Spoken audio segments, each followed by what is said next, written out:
Hello to my sweet juniors and any seniors that are joining. 2 more chapters. And I have to take it back to the library tomorrow. So we'll see if I can get through 2 chapters now. If I can't, I will do one now and then do one in the morning. So I can take this back and get the next book, or I may just read the next book off my Kindle. I think the second book Linda told me, Miss Linda Jean House, is Farmer Boy. Okay, we are at the wonderful machine. And you know all that harvesting they just did with the, I believe it was oats, wasn't it? So this must be, we'll read and see what it says. Next day, Pa cut the heads from several bundles of the oats and brought the clean, bright yellow straws to Ma. She put them in a tub of water to soften them and keep them soft. Then she sat in the chair by the side of the tub and braided the straws. She took up several of them, knotted their ends together, and began to braid. The straws were different lengths. Excuse me.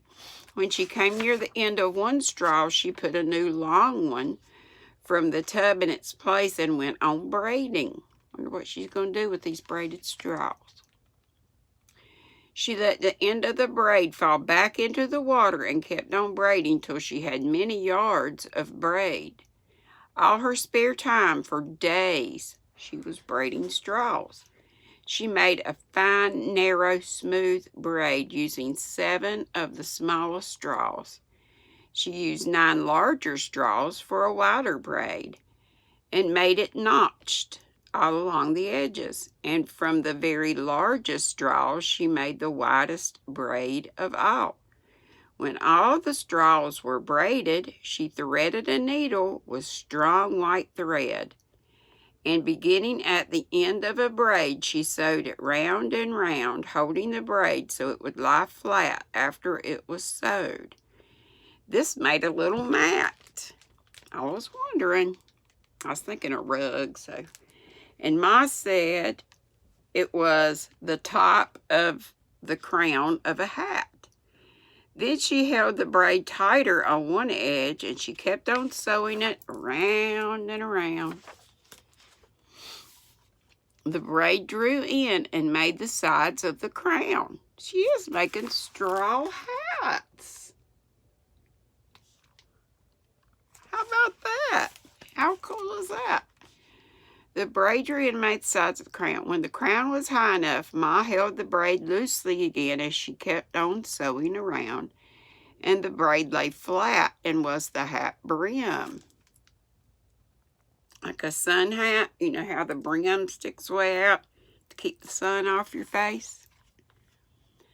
Okay, so they got the crown and then the brim. When the brim was wide enough, Ma cut the braid and sewed the end fast so it would not unbraid itself. Ma sewed hats for Mary and Laura of the finest, narrowest braid. For Pa and herself, she made hats of the wider, notched braid. That was Pa's Sunday hat, and then she made him 2 everyday hats of the coarser, widest braid.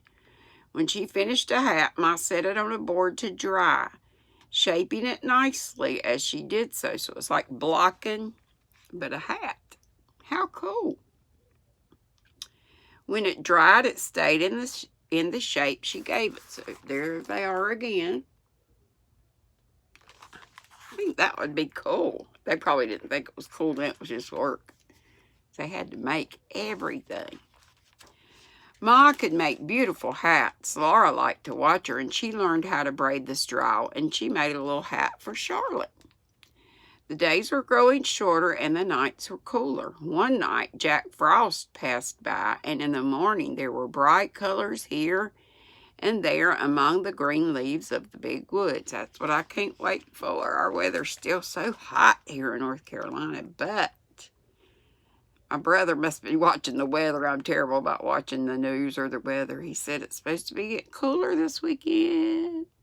I can't wait to see all the beautiful colors of the leaves. I love the reds and the golds and just all of them.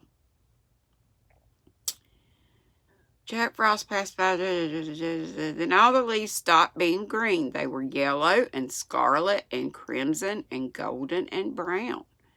And I love those colors for yarn, too.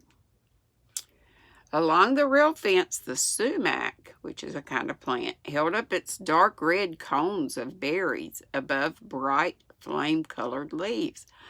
And I meant to tell my squirrel squad on my live that we have a bunch of pokeberry plants, and the berries, when you squeeze them, they're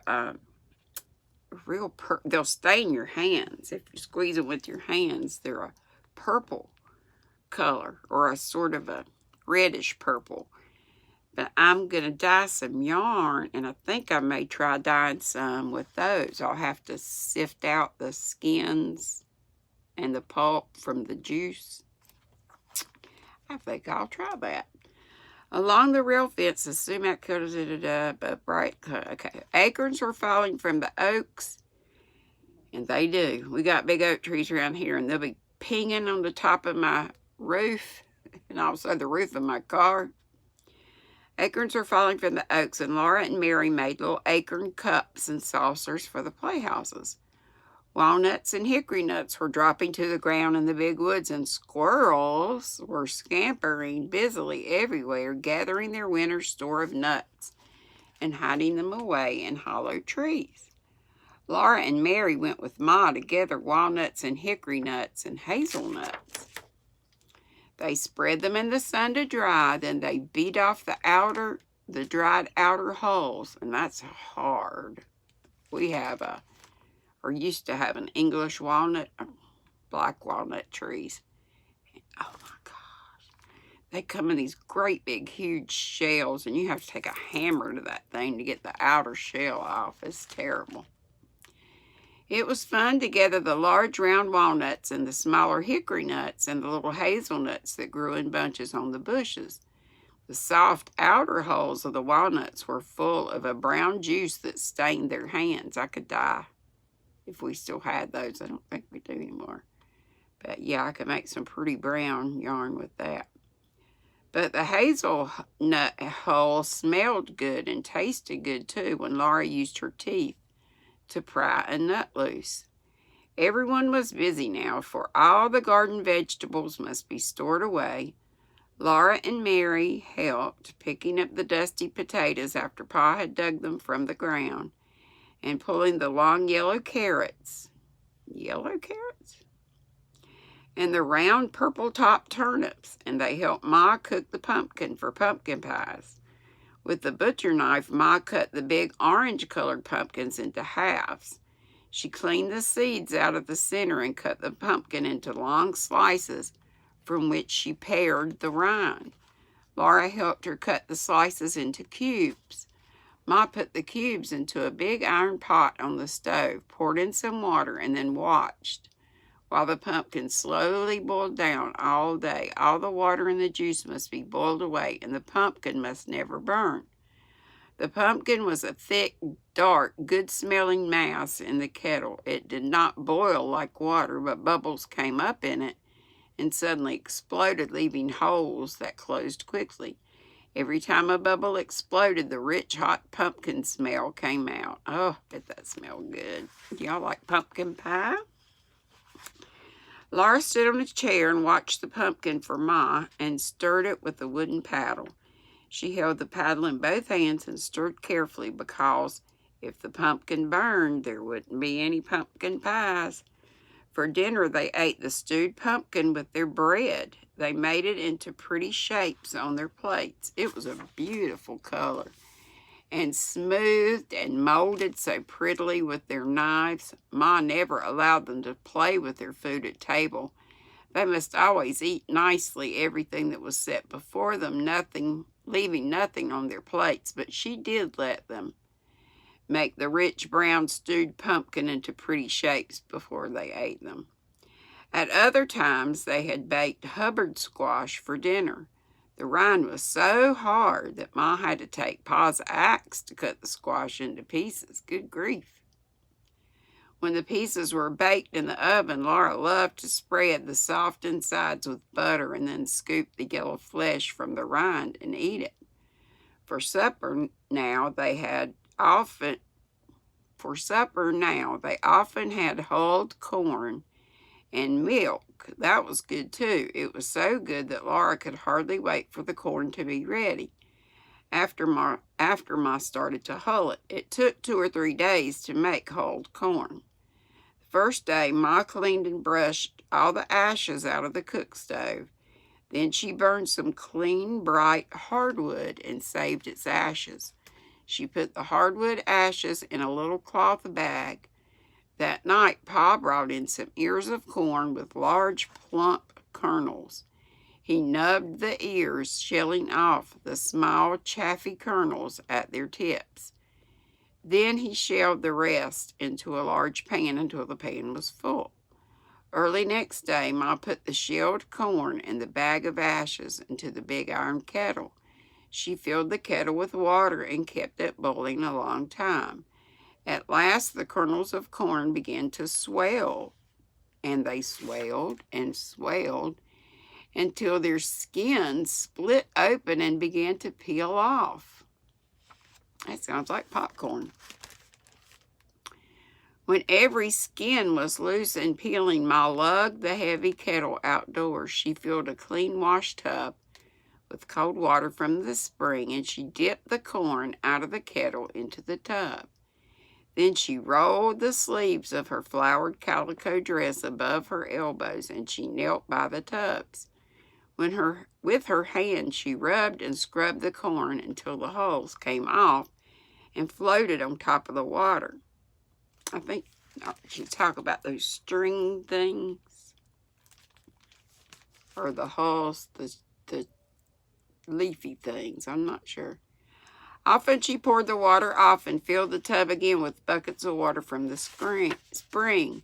She kept on rubbing and scrubbing the corn between her hands and changing the water until every hull came off and was washed away. No, you call those string things silks. So she's talking about the hull, the outside leaves, I guess. Ma looked pretty with her bare arms plump and white, her cheeks so red, and her dark hair smooth and shining, while she scrubbed and rubbed the corn in the clear water. She never splashed one drop of water on her pretty dress. When at last the corn was done, Ma put all the soft white kernels in a big jar in the pantry. Then at last they had hulled corn and milk for supper. Sometimes they had hulled corn for breakfast with maple syrup. Sometimes Ma fried the soft kernels in pork drippings, but Laura liked them best with milk. I never tried that. It might be like cream of corn, which I love. Autumn was great fun. There was so much work to do, so many good things to eat, so many new things to see. Laura was scampering and chattering like the squirrels from morning to night. One frosty morning, a machine came up the road. 4 horses were pulling it, and 2 men were on it. The horses hauled it up into the field where Pa and Uncle Henry and Grandpa and Mr. Peterson had stacked their wheat. 2 more men drove after it another smaller machine. Pa called to Ma that the threshers had come. Then he hurried out to the field with his team. And that's that machine I showed you at the beginning. Laura and Mary asked Ma, and then they ran out to the field after them. They might watch if they were careful not to get in the way. Uncle Henry came riding up and tied his horse to a tree. Then he and Pa hitched all the other horses, 8 of them, to the smaller machine. They hitched each team to the end of a long stick that came out from the center of the machine. A long iron rod lay along the ground from this machine to the big machine. Afterward, Laura and Mary asked questions, and Pa told them that the big machine was called the separator, and the rod was called the tumbling rod, and the little machine was called the horsepower. 8 horses were hitched to it and made it go, so this was an 8-horsepower engine. A man sat on top of the horsepower, and when everything was ready, he clucked to the horses and they began to go. They walked around him in a circle, each team pulling on the long stick to which it was hitched, and following the team ahead. As they went around, they stepped carefully over the tumbling rod, which was tumbling over and over on the ground. Their pulling made the tumbling rod keep rolling over, and the rod moved the machinery of the separator, which stood beside the stack of wheat. All this machinery made an enormous rackety banging and clanging. Laura and Mary held tight to each other's hand in the edge of the field and watched with their eyes. They had never seen a machine before, and they had never heard such a racket. Pa and Uncle Henry, on top of the wheat stack, were pitching bundles down onto a board. A man stood at the board and cut the bands on the bundles and crowded the bundles one at a time into a hole at the end of the separator. The hole looked like the separator's mouth, and it had long iron teeth. The teeth were chewing. They chewed the bundles, and the separator swallowed them. Straw blew out at the separator's other end, and wheat poured out of its side. 2 men were working fast, trampling the straw and building it into a stack. One man was working fast, sacking the pouring grain. The grains of wheat poured out of the separator into a half-bushel measure, and as fast as the measure filled, the man slipped an empty one in its place and emptied the full one into a sack. He had just time to empty it and slip it back under the spout before the other measure ran over. All the men were working as fast as they possibly could, but the machine kept right up with them. Laura and Mary were so excited they could hardly breathe. They held hands tightly and stared. Whew, sounds like a lot of work. The horses walked round and round. The man who was driving them cracked his whip and shouted, "Get up there, John! No use trying to shirk." Crack went the whip. "Careful there, Billy. Easy, boy. You can't go but so fast nohow." The separator swallowed the bundles. The golden straw blew out in a golden cloud. The wheat streamed golden brown out of the spout while the men hurried. Pa and Uncle Henry pitched bundles down as fast as they could, and chaff and dust blew over everything. Laura and Mary watched as long as they could, then they ran back to the house to help Ma get dinner for all those men. A big kettle of cabbage and meat was boiling on the stove. A big pan of beans and a Johnny cake was baking in the oven. Laura and Mary set the table for the threshers. They put on salt rising bread and butter, bowls of stewed pumpkin, pumpkin pies and dried berry pies and cookies, cheese and honey, and pitchers of milk. Oh, that sounds good.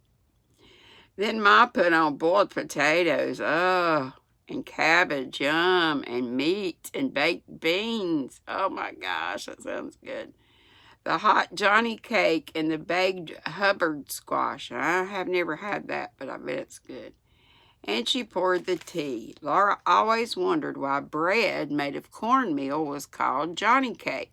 We call it corn pone. It wasn't cake. Ma didn't know unless the northern soldiers called it a Johnny cake because the people in the South where they fought ate so much of it.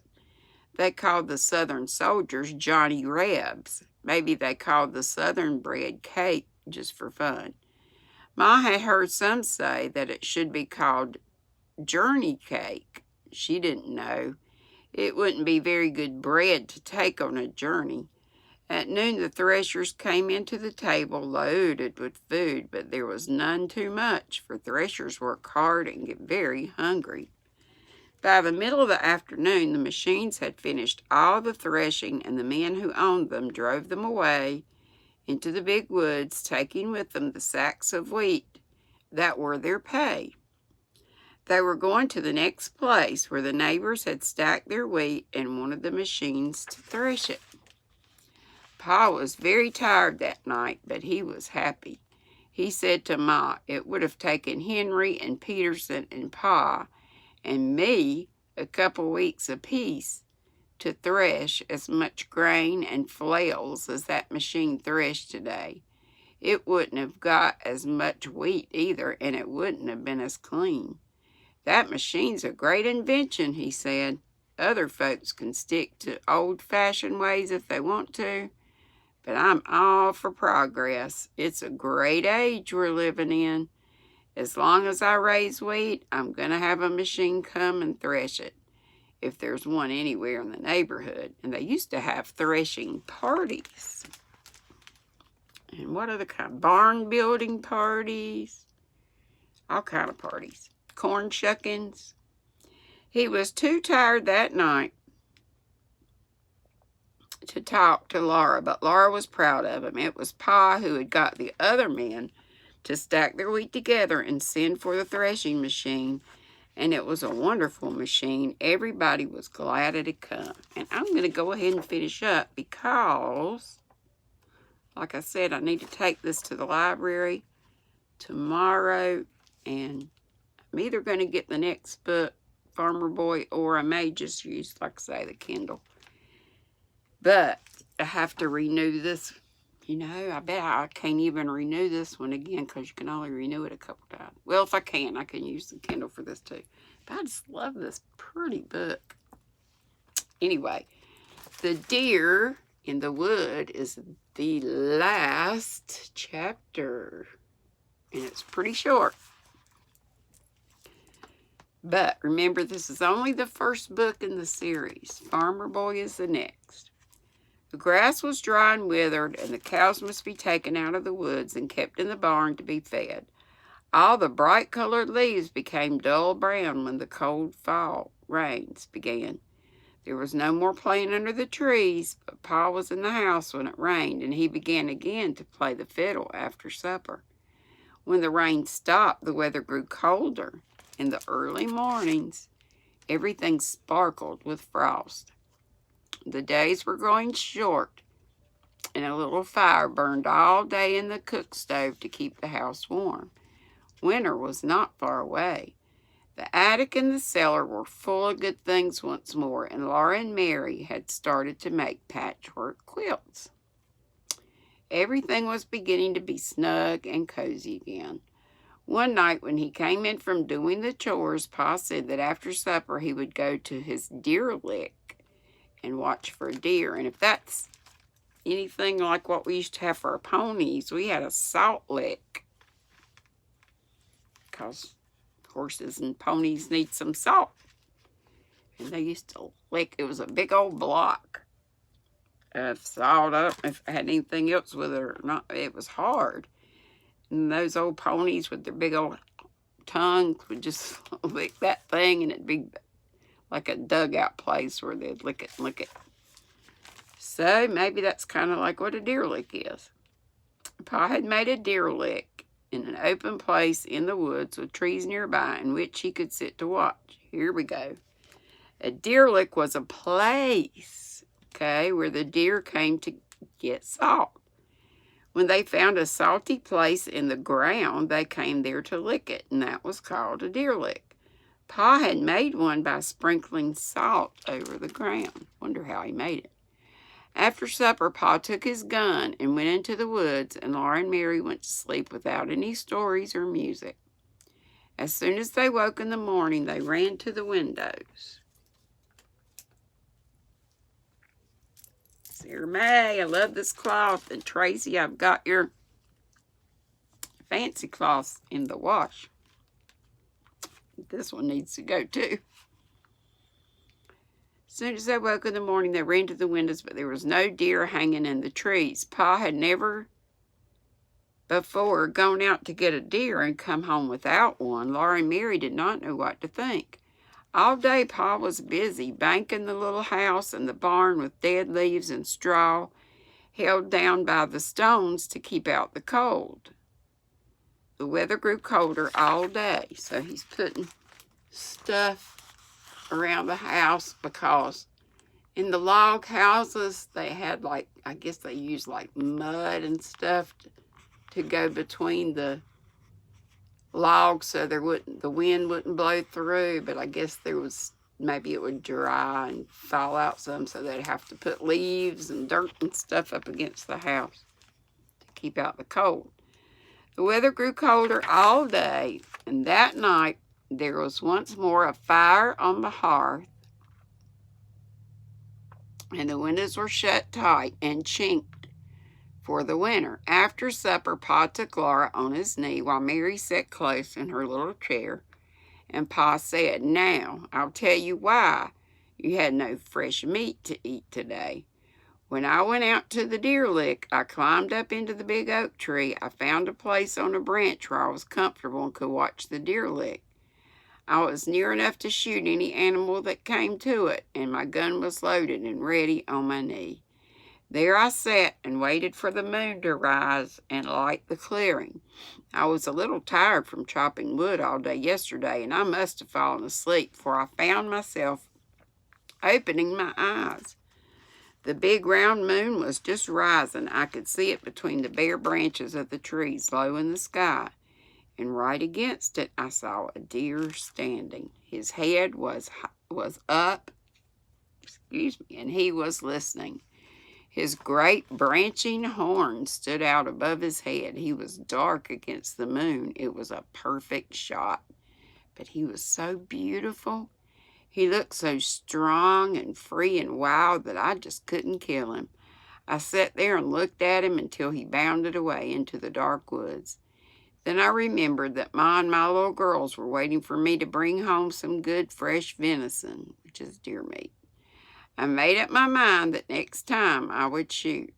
After a while, a big bear came lumbering out into the open. He was so fat from feasting on berries and roots and grubs all summer that he was nearly as big as two bears. His head swayed from side to side as he went on all fours across the clear space in the moonlight until he came to a rotten log. He smelled it and listened. Then he pawed it apart and sniffed among the broken pieces, eating up the fat white grubs, which are worms. It's the larva of some kind of bug. Then he stood up on his hind legs, perfectly still, looking all around him. He seemed to be suspicious that something was wrong. He was trying to see or smell what it was. He was a perfect mark to shoot at, but I was so much interested in watching him, and the woods were so peaceful in the moonlight, that I forgot all about my gun. I did not even think of shooting him until he was waddling away into the woods. This will never do, I thought. I'll never get any meat this way. I settled myself in the tree and waited again. This time I was determined to shoot the next game I saw.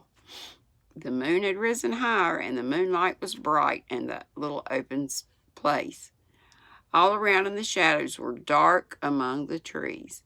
After a long while, a doe, which is a female deer, and her yearling fawn, which is her baby, came stepping daintily out of the shadows. They were not afraid at all.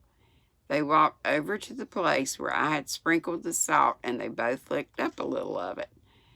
Then they raised their heads and looked at each other. The fawn stepped over and stood beside the doe. They stood there together, looking at the woods and the moonlight. Their large eyes were shining and soft. I just sat there looking at them until they walked away among the shadows. Then I climbed down out of the tree and came home. Laura whispered in his ear, "I'm glad you didn't shoot them." Mary said, "We can eat bread and butter." Pa lifted Mary up out of her chair and hugged them both together. "You're my good girls," he said. "And now it's bedtime. Run along while I get my fiddle." When Mary and Laura had said their prayers and were tucked snugly under the trundle bed covers, Pa was sitting in the firelight with his fiddle. Ma had blown out the lamp, which she did because she did not need its light. On the other side of the hearth, she was swaying gently in her rocking chair, and her knitting needles, Madonna, flashed in and out above the socks she was knitting. The long winter evenings of firelight and music had come again. Pa's fiddle waited while Pa was singing.